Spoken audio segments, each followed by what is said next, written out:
Salut tout le monde, c'est Simon. Je vous retrouve pour une nouvelle vidéo. Ce coup-ci, on va s'attaquer au qualif de l'Euro une nouvelle fois.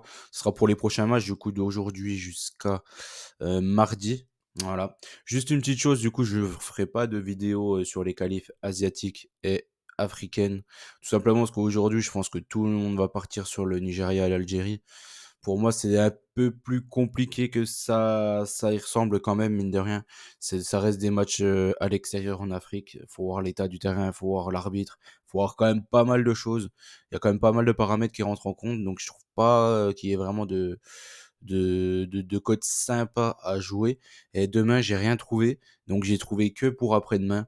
Donc franchement, faire une vidéo pour un jour, je trouve que c'est complètement inutile. Donc voilà, du coup, je me lancerai pas sur une vidéo sur l'Afrique et l'Asie.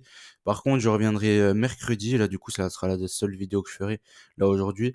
Et je reviendrai mercredi ou jeudi, je pense, logiquement, normalement, logiquement, je reviendrai mercredi pour tout ce qui est championnat européen pour le week-end prochain. Allez, on attaque l'Euro, on va faire un petit récap déjà. Le petit récap, bon, bah parfait, hein, mine de rien. L'Azerbaïdjan, moi je chantais un petit peu la douille. L'Autriche, score exact. La Hongrie, on a bien fait de couvrir, un peu comme l'Albanie. C'est deux équipes qui n'étaient pas obligées de gagner, mais de faire un nul. Du coup, c'est ce qu'elles ont fait. Franchement, c'est des flemmards. Les Écossaises ont fait un nul en toute fin de match. Les Espagnols, ils ont mené 3-0 à la mi-temps, ils ont arrêté de jouer. Les Lituaniens, là, on a eu chaud, c'est peut-être le bête qu'on est le plus chaud avec le H2,5. Bon, c'est passé, c'est parfait. Le Luxembourg, ça s'est passé plus que facilement, hein. Désolé à nos amis bosniens. Ils ont vraiment pas le niveau. Les Slovaques, bon, c'est passé facilement aussi ici. Euh, les Portugais, Cristiano qui a marqué juste après la pause. Franchement, le but qu'il met à son âge, c'est juste incroyable. La course qu'il fait, la patate qu'il arrive à mettre dans la balle, etc. Moi, je trouve ça exceptionnel. Les Kazakhs, c'est un petit but dans les arrêts de jeu, juste avant les arrêts de jeu, qui nous mettent bien. Les Finlandais, bon, voilà, franchement, ils leur ont roulé dessus. Après, les Italiens, l'Undercut, là, par contre, j'ai eu faux. Et les Pays-Bas aussi, j'ai eu faux, donc j'ai fait quand même deux fautes. Harry Kane, il a marqué son petit but. L'over 1,5, il est passé. Trois scores exacts, là, du coup. Le Danemark, la Croatie et la Biélorussie. Bon, c'est pas mal, du coup, ça fait passer les scores exacts. Ça en fait 4 en 22 matchs, 23 matchs. 4 en 23 matchs, franchement, c'est très bien. Ça permet de finir en positif aussi, là. L'Arménie, Pays de Galles, pour moi, les Arméniens étaient meilleurs hein, que les Gallois sur le match, donc on s'en sort très très bien.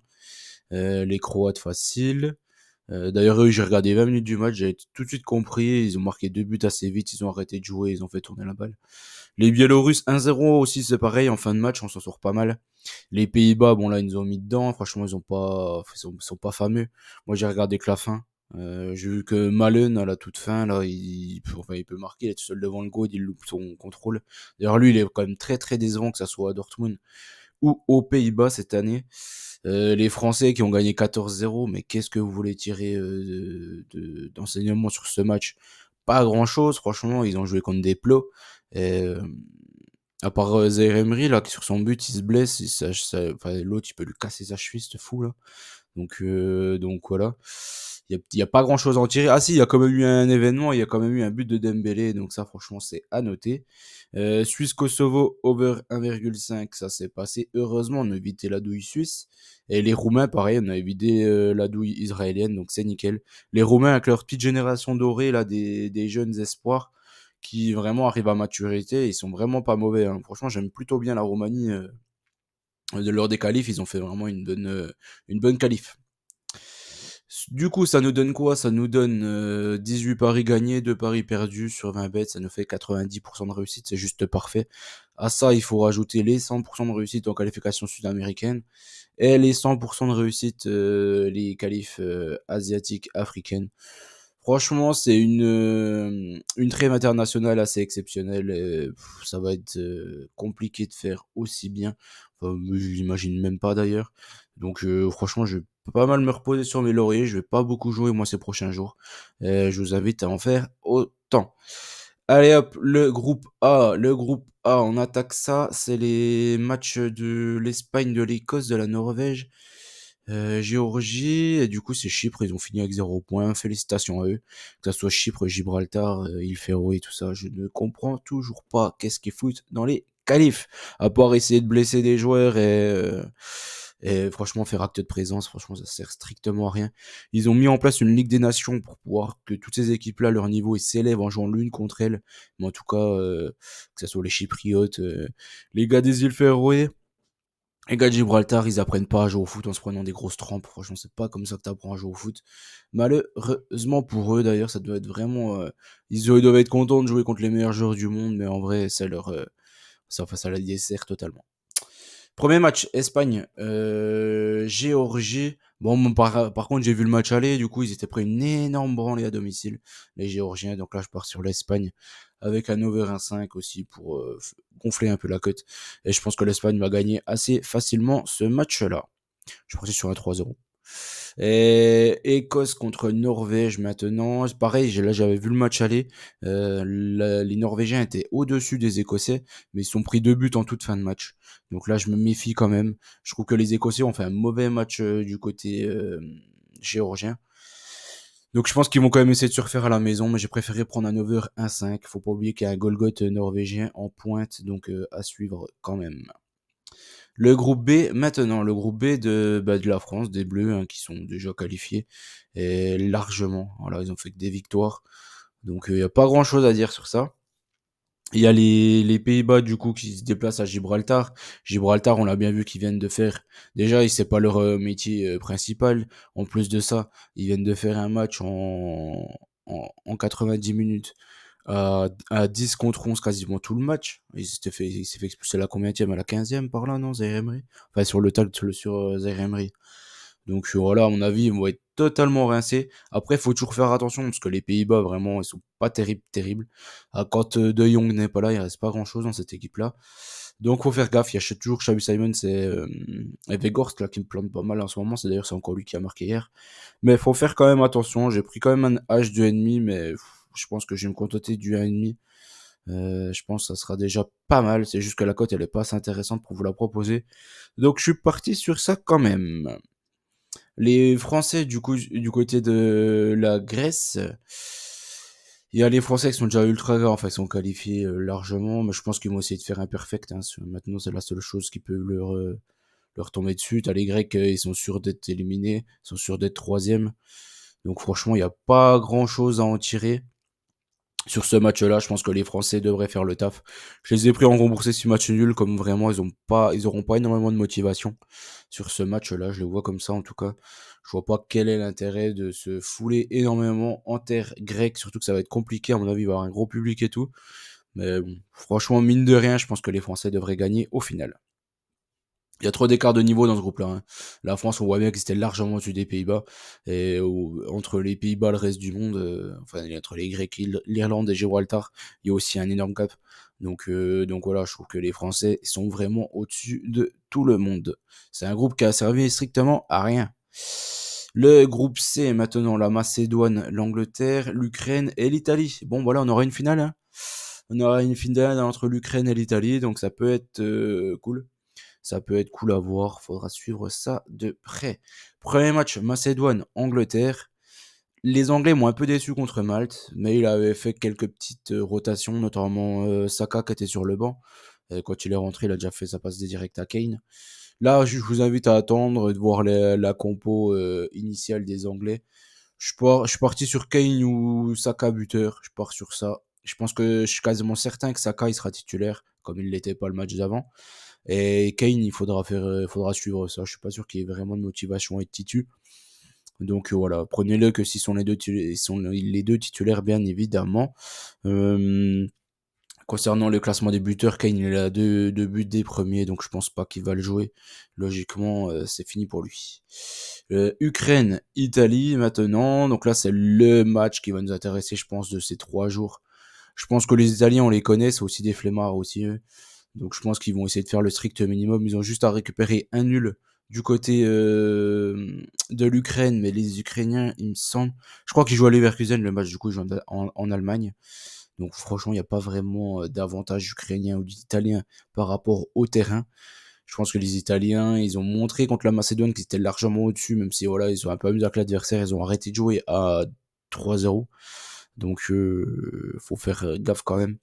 Là, je pense qu'ils vont faire le taf, ils vont faire le taf. Je pars quand même sur un Italie ou nul, au cas où, mais ça ne me m'étonnerait vraiment pas qu'il y ait un nul. Je pense que les Italiens vont faire le strict minimum. Après, l'Ukraine, ils vont être obligés de pousser en toute fin de match, donc pourquoi pas avoir une victoire italienne au bout du bout. Le groupe D maintenant, des Turcs, des Croates, des Gallois, des Arméniens et des Lettons. Ce qu'on peut voir déjà, c'est que les Croates, hier, ils ont fait quasiment le taf pour se qualifier, quasiment officiellement. Les Arméniens, bon, maintenant c'est plié. Les Gallois, avec leurs mauvais résultats en Arménie, malheureusement, ils se sont tirés une balle dans le pied. Et les Turcs, ils ont gagné hier aussi en Allemagne. Enfin, je sais pas si le match il était vraiment en Allemagne ou pas. J'ai pas regardé le lieu. Je sais juste que le match était Allemagne-Turquie. Ils ont perdu 3-2. Les Turcs, pas mal, hein, franchement pas mal. Ils jouent plutôt bien au foot. Ils concèdent quand même beaucoup d'occasions. C'est ça le gros bémol, mais ils s'en procurent énormément. Donc, faudra suivre quand même les Turcs à l'Euro. Premier match, je suis parti sur une victoire des Croates contre l'Arménie, tout simplement parce que là, pareil, j'ai vu le match aller. Ils avaient gagné 1-0 en termes arméniennes, mais ils leur avaient vraiment marché dessus. Mais totalement marché dessus. Il y aurait pu avoir 2, 3, 4-0. Donc voilà, je pense que les Croates ils vont le faire. Là, il y a Kramaric, du coup, qui est revenu de blessure. T'as Budimir qui marque quand même beaucoup avec Osasuna. T'as l'éternel Luka Modric derrière avec Brozovic. Ça a l'impression qu'il peut. Dans 10 ans, j'ai l'impression qu'ils joueront encore les deux. Au milieu de terrain croate. Mais voilà, je pense que les Croates sont largement au-dessus des Arméniens. Même si les Arméniens, ils ont plutôt bien joué contre les Gallois. Franchement, je pense que les Croates, c'est un niveau bien, bien, bien au-dessus. Les Gallois maintenant contre les Turcs. Là, c'est compliqué parce que les Gallois, ils sont quasiment éliminés. Les Turcs, ils sont déjà qualifiés. Mais les Gallois, ils me déçoivent et tout. Donc, je pars quand même sur une victoire turque et j'ai préféré prendre un over 1,5 sur ce match-là. Au cas où, comme il n'y aura vraiment pas beaucoup de motivation d'un côté ou de l'autre. Le groupe E maintenant. Le groupe E, c'est les Albanais contre les îles Féroé. Les Tchèques contre les Moldaves. Oui, d'ailleurs, ça, c'est la finale. Les Tchèques contre les Moldaves, c'est la finale. Les Albanais, en gagnant, ils seront sûrs d'être premiers. Les Tchèques, du coup, ils auront juste à faire un nul contre la Moldavie pour être qualifiés. Donc, faudra suivre ça quand même. Les Tchèques, ils ont fait un bon match contre les Polonais, surtout une deuxième mi-temps. Ils auraient mérité de l'emporter. Les Albanais sont allés faire un nul en Moldavie. Ils ont pris un but en toute fin de match.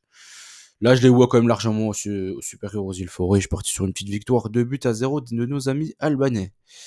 Après les Tchèques, du coup, les Moldaves, ils vont être obligés. Les Moldaves, leur problème, c'est qu'ils font beaucoup de matchs nuls.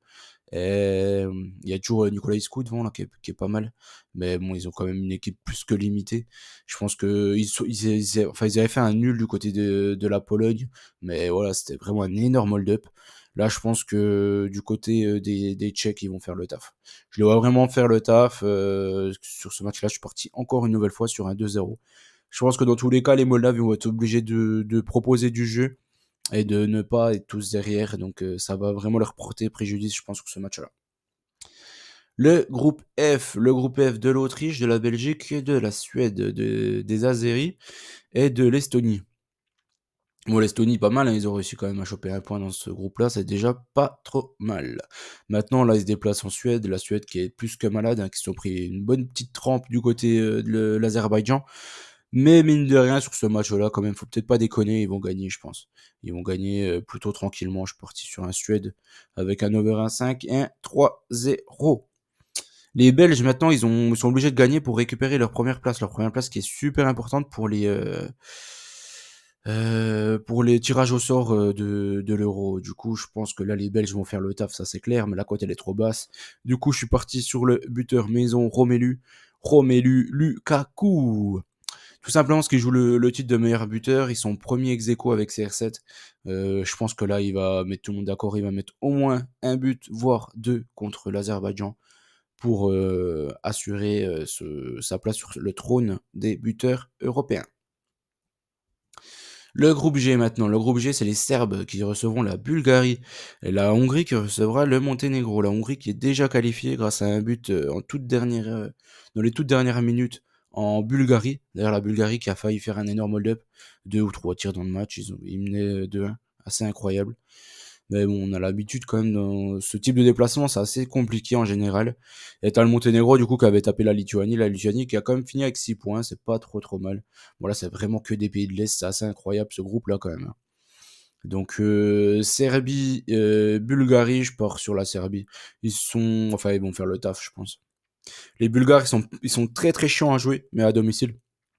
À l'extérieur, franchement, ils sont pas terribles. Donc je pars sur une victoire serbe 2-0. Et le match d'après, c'est la Hongrie, mais la Hongrie, ils jouent plus rien, quoi. Ils ont juste à faire un nul contre le Monténégro qui joue sa qualif, lui. Mais bon, le Monténégro, il joue d'un côté sa qualif, mais si la Serbie mène déjà à la mi-temps, ils le sauront forcément parce que les matchs seront en même temps. Je les vois baisser le pied et tout, donc je pense que la Hongrie va une nouvelle fois s'imposer. Mais j'ai préféré prendre le Dronobet forcément comme un nul, ça leur suffit. Le groupe H de nos Danois, les Danois qui sont assurés d'être premiers. Les Slovènes viennent ensuite avec les Kazakhs qui d'ailleurs ils vont se jouer la place, le deuxième billet pour l'Euro entre ces deux équipes. L'Irlande du Nord qui reçoit le Danemark, c'est notre premier match. Le Danemark qui joue rien du tout, je pense que ça va mettre une équipe bis. L'Irlande du Nord qui sont juste nuls, mais bon qui mettent des buts de temps en temps sur corner, etc. Faut pas surtout oublier que le Danemark à l'extérieur ils sont vraiment mauvais. Là je préférais prendre un over 1,5 que le fait que le Danemark gagne. Je préférais prendre ça, mais bon après c'est libre à vous de faire comme vous le sentez. Les Finlandais maintenant. Les Finlandais qui se déplacent à Saint-Marin, Saint-Marin 0 points. Les Finlandais qui ont mis une bonne petite trempe à l'Irlande du Nord. Là, je pense qu'ils sont quand même en confiance. À Palo là qui enchaîne les buts. T'as Pukki qui est rentré, qui est sorti de banc et qui a marqué aussi. Ouais, je pense que l'un ou l'autre devrait marquer. M'attendez quand même les compos. J'ai préféré prendre la Finlande gagne avec un over 1,5 et sur une victoire finale 3-0. Après, les Slovènes qui recevront le Kazakhstan pour le lutte pour la deuxième place. Bon, là, c'est un peu compliqué, mine de rien. Franchement, mine de rien. Mais je pense que les Slovènes à domicile ils vont faire le taf quand même au final. Ils ont quand même Sesko devant, ils ont Sporar, il y a Verbic. Euh... Non, pas Verbic. Qu'est-ce que je dis comme connerie? Non, non, ils ont quand même quelques bons petits joueurs. Verbic, il est ukrainien. Donc non, pas ça. Mais ils ont quelques bons petits joueurs quand même, les Slovènes. Je pense que les Kazakhs, après les Kazakhs, je les vois marquer, hein, franchement, mine de rien. Mine de rien, je vois les Kazakhs marquer. Donc je pars sur quoi? Je pars sur un over 1,5 sur ce match-là. Donc j'ai pas trop. Je pense que la Slovénie est au-dessus, mais ça reste quand même ils auront une grosse pression, ça reste une finale et tout, donc il faudra faire quand même gaffe à ça. Et il faut pas surtout oublier qu'un match nul, eux aussi, ça leur va totalement. Le groupe I ensuite, les Roumains qui recevront les Suisses pour la première place, les Israéliens qui iront en Andorre. Andorre, ils ont quand même 2 points, c'est pareil, c'est un petit miracle. Et le Kosovo qui recevra la Biélorussie. Ouais, franchement, c'est pas terrible. Le premier match, c'est les Roumains contre les Suisses. Tout simple, déjà, la première chose, les frères Yakin, là, l'un comme l'autre, ils sont nuls en coach. Et ils arrivent toujours à trouver du taf, là. Il est carrément à la tête de la Nati. C'est un truc de ouf, quand même. Donc, je sais pas ce qu'il fout là, encore, le frère Yakin, là. Mais c'est strictement n'importe quoi. Ils sont pas bons, tous les deux. Ils arrivent toujours à trouver du taf. Je comprends pas. C'était des bons joueurs, mais ils savent pas coacher, hein, ils sont vraiment pas bons. Quand on voit les résultats de la Suisse, je me demande qu'est-ce qu'il fout encore à la tête de l'équipe suisse, c'est assez dingue. Mais bon, ils leur font confiance, hein, on va rester comme ça jusqu'à l'Euro, puis ils vont se éliminer à l'Euro comme des nazes, bon, ça va être comme ça. La Roumanie contre la Suisse, je ne vois pas la Roumanie se prendre une trempe contre la Suisse, hein, clairement. La Suisse qui fait beaucoup de matchs nuls. La Roumanie aussi. Je pars sur un Roumanie H1,5. Comme ça, même si la Suisse gagne d'un seul but, ça sera quand même validé. Andorre, Israël. Bon, là, je pense que l'Israël, mine de rien, même si ça va être beaucoup, là, 3 matchs. Troisième match en une semaine. Ils ont commencé par 2 défaites. Donc, déjà, ça pue un peu pour eux. Mais là, quand même, en Andorre, je pense qu'ils vont faire le taf. Ils ont l'inévitable Zahavi, là, le meilleur buteur de la Ligue Europa, qui devrait quand même les mettre bien. Il a marqué déjà contre les Roumains. Ils ont Weissman aussi devant. Après, ils ont le petit Tergman, je crois que c'est Tergman. Le petit, là, qui était vraiment fort avec les espoirs. Et je trouve qu'il a vraiment quelque chose, ce joueur. Je comprends pas ce qu'il fout encore. Je crois qu'il joue à la Poel ou au Maccabi. Je pense qu'il mérite quand même mieux. Il est pas mauvais, ce joueur. Vraiment pas mauvais. Kosovo, non déjà Israël, hop 2-0 j'ai mis. Kosovo, Biélorussie, le problème c'est que c'est 2 équipes qui font énormément de matchs nuls et les Kosovars pour moi sur le papier, je les trouve qu'ils ont une meilleure équipe. Donc je pars sur le Kosovo mais je peux pas les prendre en sec comme il y a trop de nuls. Je les ai pris en draw no bet, une petite victoire 1-0. Le groupe J, du coup, c'est le dernier groupe et on arrive à la fin. Les Portugais contre les Islandais, le Liechtenstein contre le Luxembourg, nos amis luxembourgeois, franchement, ils nous auront mis bien, c'est que des grosses cotes tout le temps avec eux, ils nous auront mis bien toutes les qualifications, donc c'est plutôt top. Et la Bosnie, après il y aura comment dire, il y aura encore d'autres qualifs pour la qualif, justement pour l'Euro. Avec la Ligue des Nations, je crois qu'il y aura encore des billets à être partagés. Donc, faudra voir qui c'est qui jouera les barrages, etc. Mais normalement, il y aura d'autres tickets pour les barrages. Pour nos amis luxembourgeois, il leur restera une petite chance. Et ça serait cool de les voir, parce que franchement, ils méritent. Ils méritent vraiment leur qualif. Et le dernier match, ça sera la Bosnie contre la Slovaquie, du coup. Ouais, c'est pas terrible tout ça. C'est pas terrible du tout. Les Portugais contre les Islandais, le premier match, les Portugais, par contre, du coup, j'avais vu le match qu'ils ont gagné 2-0 là, avec le but de CR7. C'est au Liechtenstein. Ils m'ont pas trop fait kiffer. Mais là, je pense qu'à domicile, ils vont faire le taf. Les Islandais, ils en ont pris 4 quand même en Slovaquie. Donc, je pense que le Portugal va gagner et plutôt facilement. Je suis parti sur un Portugal gagne de 2 ou plus. Et victoire finale de 3-0. Le Luxembourg au Liechtenstein, bon bah là franchement, je vais prendre mes amis luxembourgeois que j'aime beaucoup. 2-0, je les ai pris une petite victoire au Liechtenstein 2-0. Après voilà, il y a toujours le Gerson Rodriguez qui marque souvent, très souvent, du côté luxembourgeois. Et il y a Sinani là qui a été titulaire et qui a pas marqué le dernier match, donc on va voir, peut-être ça sera son tour de marquer. Bosnie, Slovaquie pour terminer. Bon là c'est compliqué, hein. Les Slovaques à mon avis ils se sont pris une bonne grosse murge après leur qualification. Les Bosniens de toute façon on va rien leur demander, ils sont juste nuls. Dans un groupe comme ça, si faible, finir avec 9 points, franchement c'est catastrophique.